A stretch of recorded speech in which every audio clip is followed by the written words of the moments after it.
Hello, hello, hello les potos, c'est Coach Pao. Voici ton journal des news de Blue Lock, le Galaxy Blue Lock Info, un récap express de toutes les infos de ton manga foot 100% égoïste. On se retrouve pour le premier journal Blue Lock de 2025 après une longue pause. D'abord, grosse news niveau animé, Kodakawa, une énorme compagnie japonaise productrice d'animés et de jeux vidéo, détient dorénavant les droits de la production du studio animé 8-bit qui produit Blue Lock. Pour l'instant, il m'est impossible de te dire si Studio 8-bit va continuer avec Blue Lock. À mon avis, oui, vu que la saison 3 semble déjà en préparation. Mais à mon avis, Kadokawa, via son acquisition, aura un droit de regard sur ce qu'il va se passer en termes de design et d'animation pour la suite de Blue Lock. Peut-être une équipe plus grande d'animateurs sera recrutée afin de faire face au chantier énorme de l'arc NL. Car ça y est, niveau manga, l'arc Neo Egoist League est fini. Débutant au chapitre 152, le but final de cet arc a eu lieu au 293, soit 141 chapitres. C'est autant que le premier chapitre jusqu'au match contre les U20. Et en parlant manga, tu as dû l'apprendre, un nouveau manga foot est sorti, il s'agit de Embers. Publié dans le Shonen Jump, concurrent principal du Shonen Mag, où est publié Blue Lock. Alors pourquoi je t'en parle? Car Embers est fait par un ancien assistant de Nomura, l'actuel dessinateur de Blue Lock, et le nom de l'heureux élu est Sotaro Nishi. En clair, la suprématie de Blue Lock est telle, vu que Aohashi est sur le point de se finir, que tous les regards se portent sur la team Blue Lock afin de créer un nouveau shonen football. Et donc Shonen Jump a décidé de confier les clés de leur manga foot à un ancien de chez Blue Lock, en espérant avoir le même succès. Mais l'histoire est pas la même, on est plus dans un slam dunk football vibes. Donc on va évoluer dans une ambiance type Furio manga. Le héros, Aitani, il va découvrir les joies du football afin d'apprendre à calmer ses pulsions de violence. Évidemment, il va kiffer jouer au foot. Embers a débuté le 3 février et il se peut que dans ma chaîne je fasse des reviews de ce manga. Dis-moi dans les coms si t'es hypé ou pas par Embers. Niveau exposition, en 2025 au Japon, si tu y vas pour les vacances ou même pour tes études, voire encore mieux, y vivre pour de bon, tu peux aller voir la Egoist Exhibition qui va se dérouler du 26 avril 2025 au 18 mai à Tokyo. Plus d'infos sur le site. Pour ce qui est des nouvelles séries collections Blue Lock qui sont prévues, tu vas avoir pour les fans de burgers et de diners américains, la Blue Lock American Retro Series, avec tes Blue Lock dans un style rétro 50s revu à la mode de maintenant. Une série plus futuriste cyberpunk avec Sae, Shido, Karasu, Iori, en plus des autres populaires persos du manga.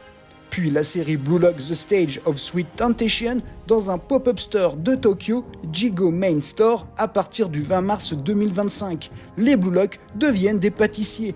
Attention au sucre. La collection One Color où nos Blue Lock sont en costard, cravate, très classe, Nagi et Sae ont un flow de ouf sur ces illustrations. Dispo à partir du 24 février. Puis une série qui s'appelle Blue Lock Glasses Version, car évidemment ceux qui aiment lire des livres portent des lunettes, vieux cliché de merde, mais cette série sera trouver son public dispo dès le 31 mars. Tu noteras le point d'interrogation à côté de Zantetsu, le seul mec à lunettes idiot. Normal, il en a pas besoin, il voit très bien sans. Côté snack, Blue Lock aura pour les sportifs des barres protéinées. Je sais pas le nombre de grammes de protéines, mais ici, seuls les visuels de la box ont fuité. Les fameux gants officiels Blue Lock vont être dispo pour cosplay tous les persos qui en portent comme Nico, Nagi et Iori. Dispo à partir d'avril 2025. Avec Bandai Premium à partir du 12 et 13 février, on aura des stands en acrylique avec des messages et des scènes de la saison 2 de l'animé, un petit portefeuille kawaii de 9 cm de long pour 6 cm de large, idéal pour y ranger ses cartes, une série de 12 serviettes pour visage, Shido et Sae U20 sont inclus, des porte-clés sympas de Karasu, Iori et Yukimiya pour l'arc U20.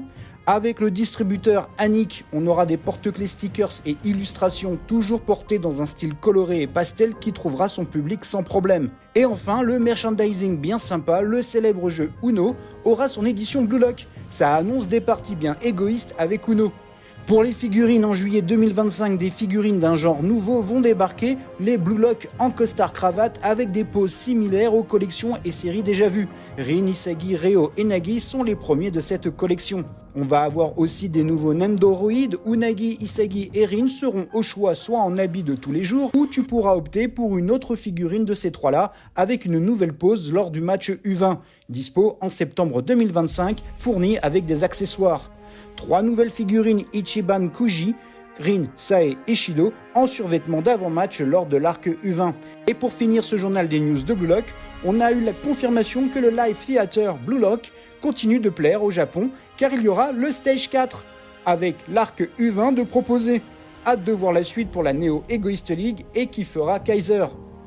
Voilà, ton journal Galaxy Blue Lock Info est terminé, tu peux ranger tes crampons et on se retrouve très prochainement pour parler des arcs narratifs, des joueurs, des équipes, des théories de l'animé. Il y a tant à dire sur Blue Lock, commente, like, abonne-toi, c'est important pour faire vivre cette communauté. Merci infiniment. Panenka et Sombrero, allez ciao.